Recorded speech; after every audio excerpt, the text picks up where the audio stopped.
Welcome to Chillin' 101. We hope this video helps. In this video, I will explain how to use EMA in TradingView. First, open your TradingView chart and click on the Indicators button. Search for Moving Average Exponential and add it to your chart. Once added, you can click on the gear icon next to the indicator name to open its settings. Here, you can easily adjust the length, which is typically set to 9, 20, or 50 periods, and choose the source price. Understanding how to customize your EMA settings is crucial for effective trading. A shorter EMA, like a 9-period, reacts quickly to price action, making it useful for short-term strategies.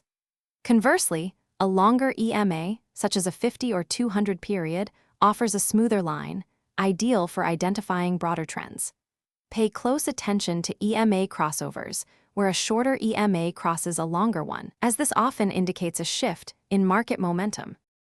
Beyond basic crossovers, EMAs can be powerful tools for advanced strategies.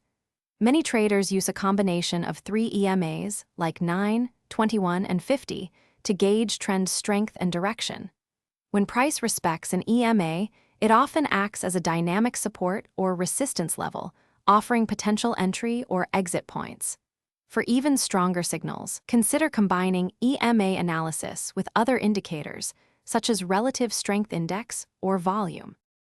To truly master EMA trading, always backtest your strategies thoroughly on historical data to understand their effectiveness.